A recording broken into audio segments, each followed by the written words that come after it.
Good morning, everybody. I hope this video finds you well. Today, I just wanted to take a moment and talk a little bit about the non-physical body.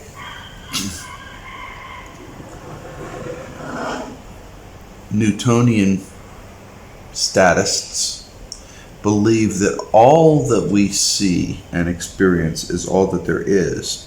Since memories are not tangible and thoughts are not tangible, there's a debate to whether they actually exist.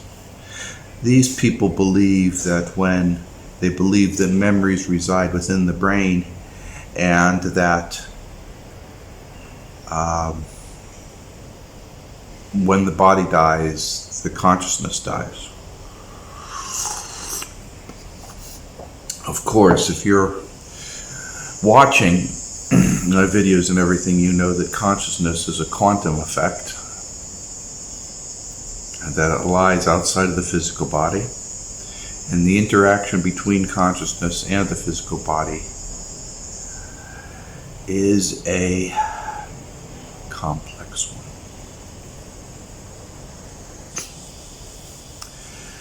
And because of that, you'll notice that I make a couple of assumptions that I say over and over again, and that go against current orthodoxy.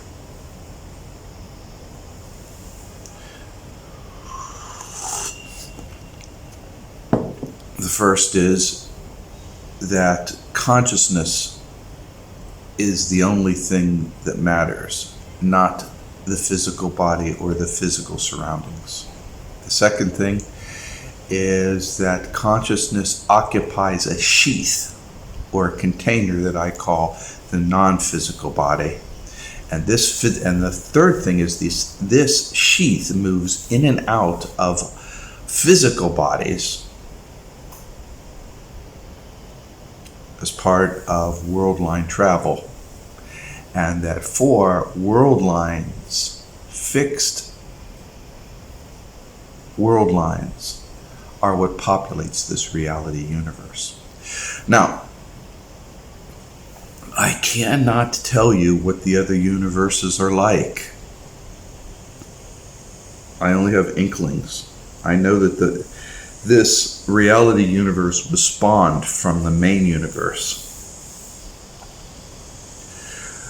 But how different the main universe to the reality universe is, I have no idea nor any clue at this time. I also know that the heaven universe is different than this reality universe, and that it is different from the main universe. How it is, I do not know.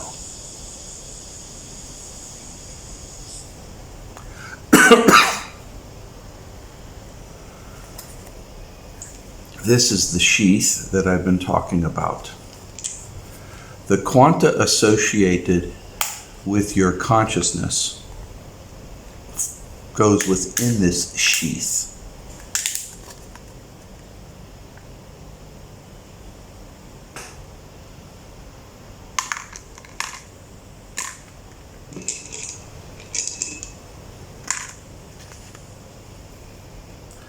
And this sheath, of course, is the non-physical body, which then moves about the world lines, and in each world line is a fixed physical body that it occupies. This is a very, very good working model for the situation. It's not the perfect one, but it's a very good working model for us to understand how things work. It's certainly a heck of a lot better than believing that as long as you pay your taxes to the Pope or the government and give donations, that you can buy your way into heaven.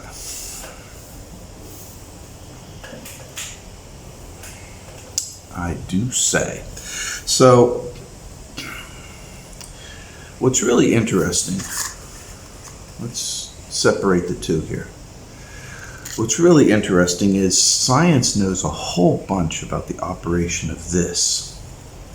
We've got medical technology, MRI scans, bandages and doctors and nurses and hospitals. They know a whole bunch about this. Not so much about this, though we do have inklings of this. Yes, we do. I can argue that religions, especially the Eastern religions, those religions from the Orient, have spent a lot of time trying to figure this one out. Those that dwell in the occult have used that studying to flush out what this is. For our purposes, I just call it the non-physical body. Or if you want to be a smartass, you can call it the red body. The red plastic body. Stupid ass thing. But yeah, this is the non-physical. This is the non-physical body.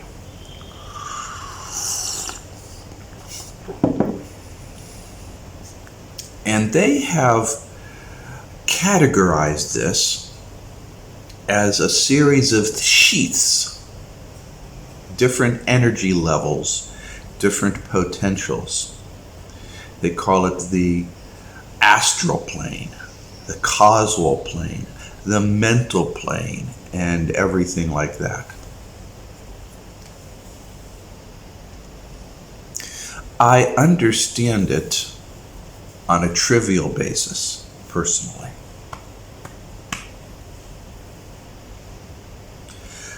But I can't tell you and explain to you how they all fit together. Those that do lucid dreaming have a far better understanding of it than old me. Okay? I'm talking in great gross simplifications. This is a simplification of a series of bodies. These bodies are classified by occults and Eastern religions in terms of energy level. They say at the lower energy levels, you are in something that is known as a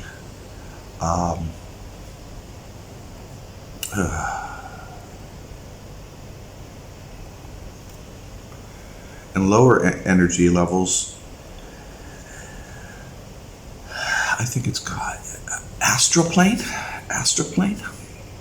Then there's a causal plane, mental plane. I don't know all the names of the planes, and they say, and I don't know the reason why there seems to be a similarity between the occult and Eastern religions, whether one copied the other, or these are terminologies that seem to make sense, or really what have you. I really, really don't know. What I do know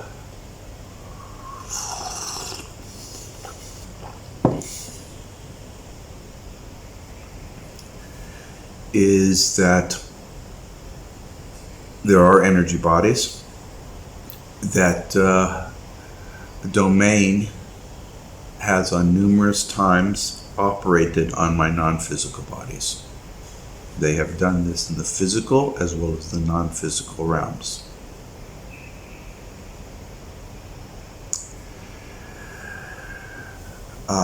I was even allowed to observe this procedure in the non-physical realm. A strange thing. I couldn't make it out. Major operations going on.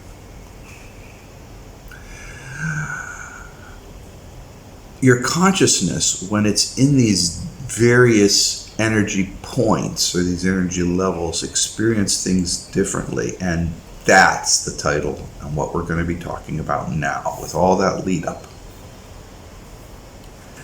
how your consciousness perceives things at the different, we'll call them sheaths of the body.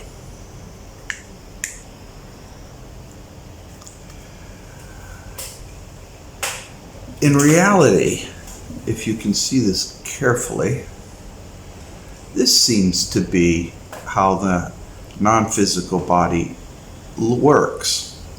It's a series of bodies, each attuned to different energy.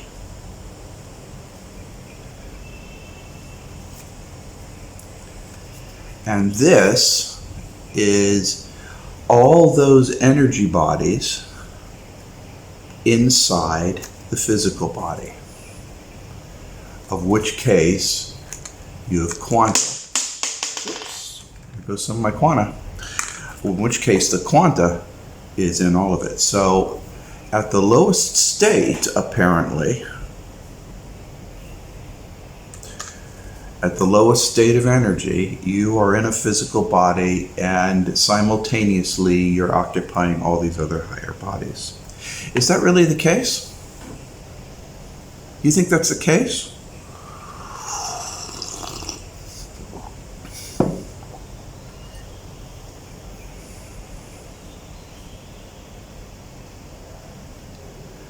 I don't think so.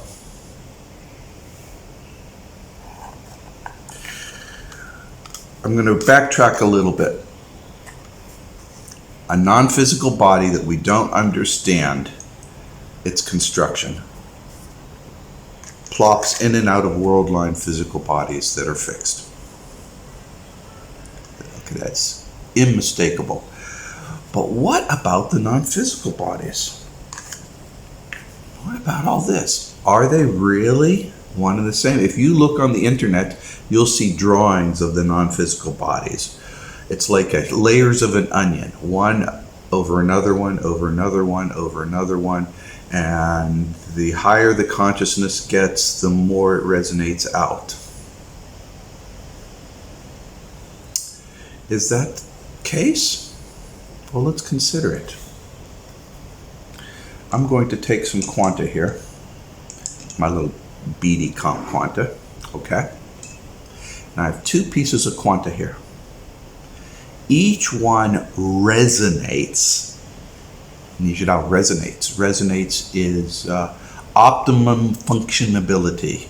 It's the optimum attunement. Like when you would, in the old days, when you tune a car, you would turn the camshaft until the car was running perfect. And then over time, of course, the car would vibrate and it would move and it would get out of whack. But you would tune it. And each of this quanta is tuned to a different energy state. This green quanta has a different energy state than this blue quanta, right? Right? And of course, we know that you are made up of different kinds of quanta, right? All types of different kinds of quanta. I got a handful of them. You can't really see them here very well. But yeah, I got all different kinds of quanta right here, okay?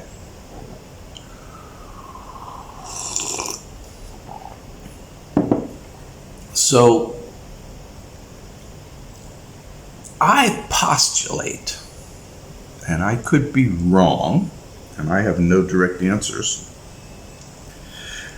but what I'm trying to do is explain to how this possibly works. If we have, I always like to use yellow as the high energy, and we have a medium energy, which is blue. It seems to me that while the quanta itself is composing the non-physical bodies, there are different states of resonance.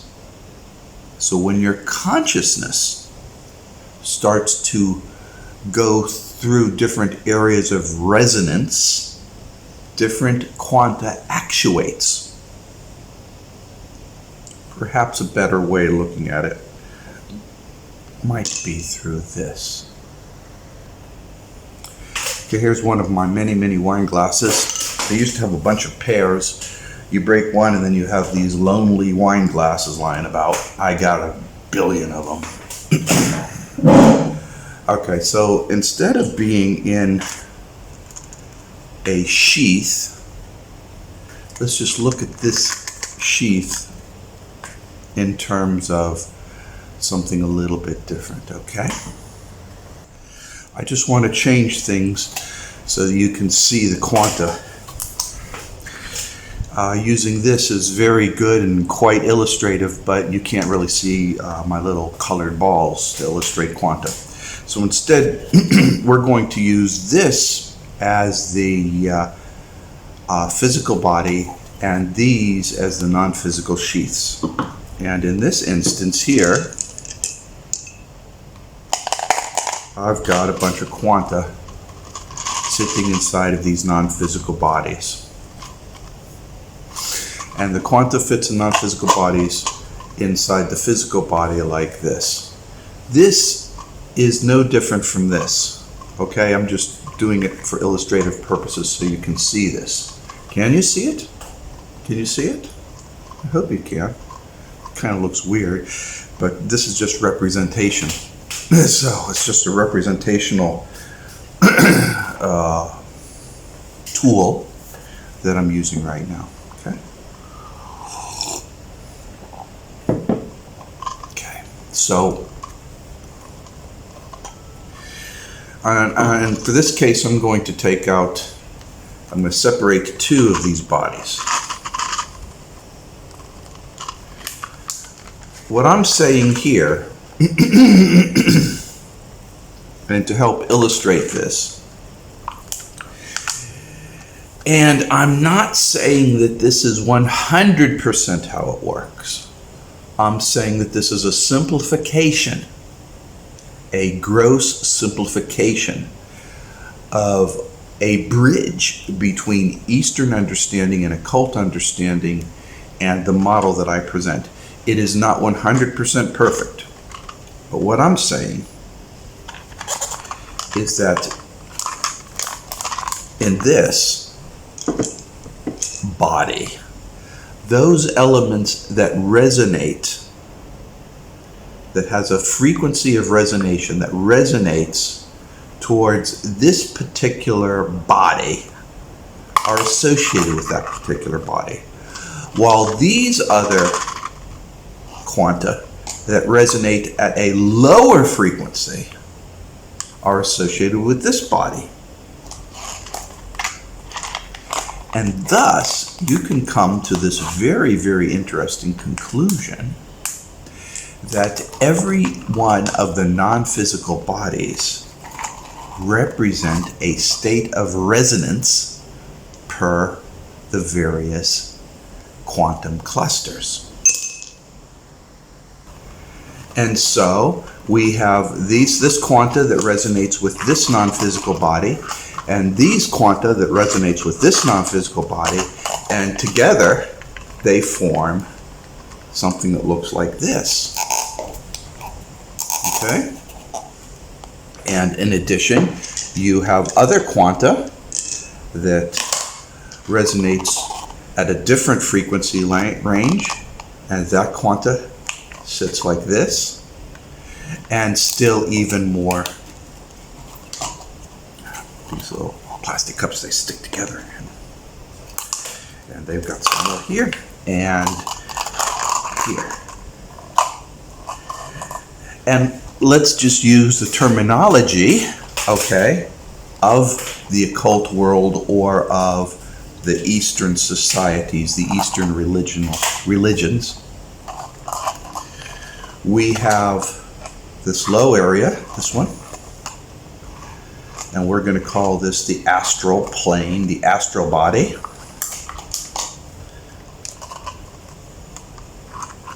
The mental body,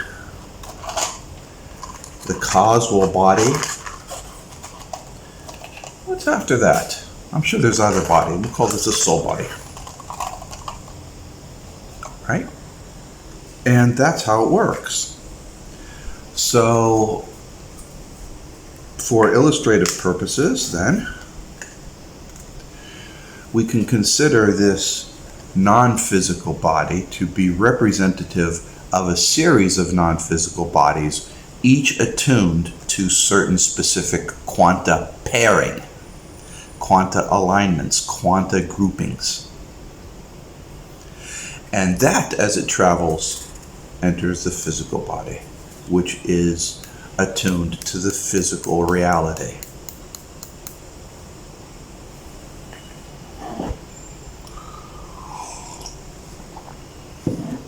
And if you want to see it up close without having to have X-ray vision to peer through the cardboard, it looks something like this. You see how the you can actually see how all the quanta for all the physical bodies are inside the physical body at the moment of time you're in a world line. You can see it, see? They're all there. They're all there. But you can see that you can further divide them. You can move out to another world line. And then each time it's out here, right, you can use your consciousness. Your consciousness, the sum total of this, because this is you, this is your consciousness. And you can use your sum total consciousness to focus on certain quantum groupings. You can astral plane, causal plane, mental plane,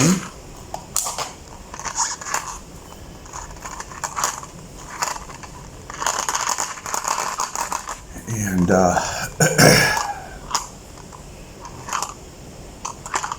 whatever plane is soul plane. And that's how it works, as far as I understand. Does this model go against anything that we know in occult lore or Eastern lore? Not that I know of. I'm just saying exactly the way things work in this form to help you all understand how it all fits together. So let's go a little bit deeper in on this then and ask,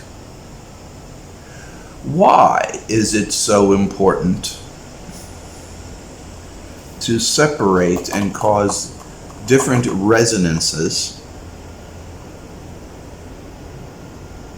of the quanta to attune to different bodies? That is not clear to me.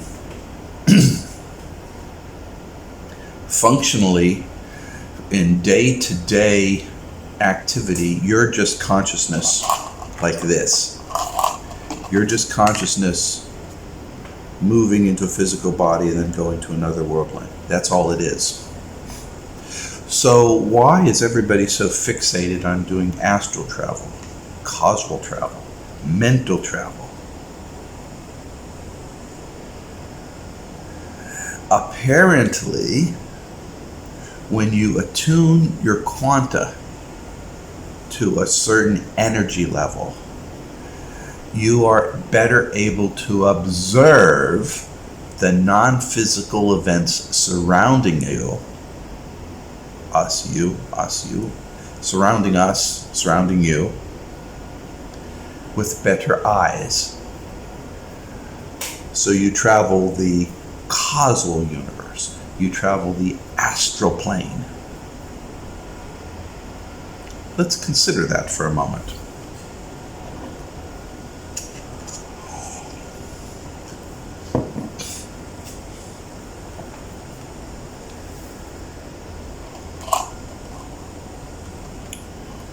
Let's look at the astral plane. I'm going to take this one out. These quantum collections that you're attuning to are attuned to the non-physical realm closest to the physical realm. We call it the astral plane. A lot of lucid dreaming occurs here. Over time, as you get better and better and better, it becomes natural and you're able to do all sorts of travel. That's pretty cool, huh? Don't you think it's cool? I think it's cool. And your consciousness. Now this is your consciousness. So your entire consciousness then travels on the attunement of this point. Or it travels on the attunement of this point. Or it travels the attunement on this point. And because it goes up in energy level, we can say that that the higher energy state of consciousness attunement can achieve a greater traveling ability. Some people, especially religions, argue that as you achieve, your goal is to achieve nirvana by attuning yourself to the highest elements of your quanta.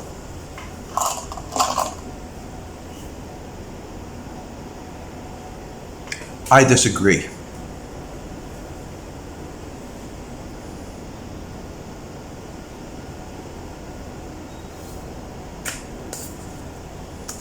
Consciousness actuates physical body, moves out. Consciousness creates thoughts. Thoughts are out here. You enter the physical body, it actuates your thoughts. More thoughts. Thoughts are the only thing a soul can do. It's the only thing it can do. It's thoughts. Thoughts in the physical realm can create motive action, not automotive, motive action. The actions create event sequences create adventures and experiences, which in turn generate more thoughts. Each thought that you have, each experience you have causes associations. Those associations build quanta. So basically, this entire experience on this physical world is one of arranging and building quanta. Your goal is not one to resonate at different frequencies for nirvana, but rather one of obtaining experiences to build up your soul body as a whole.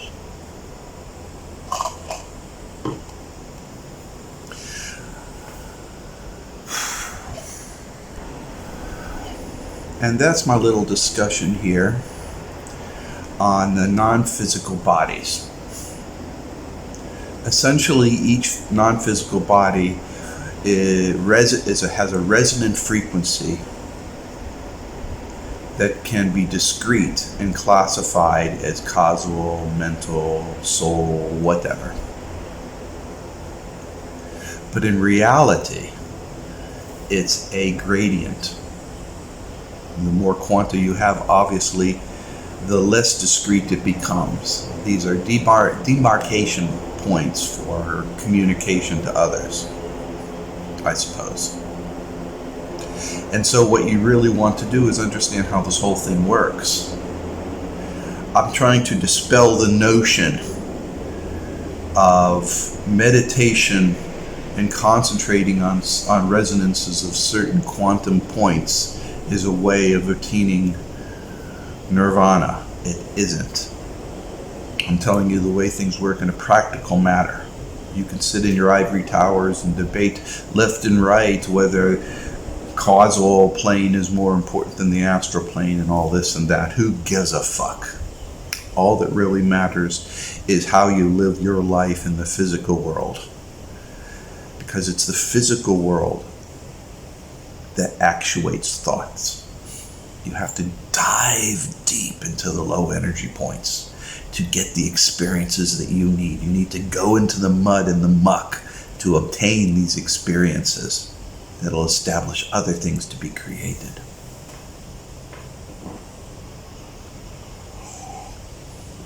And as I said early on,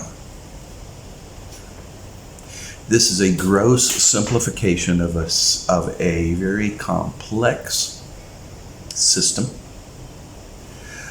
I simplify it here for our purposes, and I simplified it greatly. Keep in mind that it's not just a handful of colored beads that represent quanta, but it's trillions upon trillions upon trillions of quantum associations. And they're all finely tuned. And that is the reality. I hope this information is useful to you and helps you understand the nature of yourself and the nature of reality. I hope that you get something out of this stuff. You know, I want you to. But in all events, please, people, do your best, be kind to others, make a difference in the world around you. You'll have good days and bad days, days where you just want to stay in bed. But in all cases, just try to be a positive influence in the world around you. I know it's hard.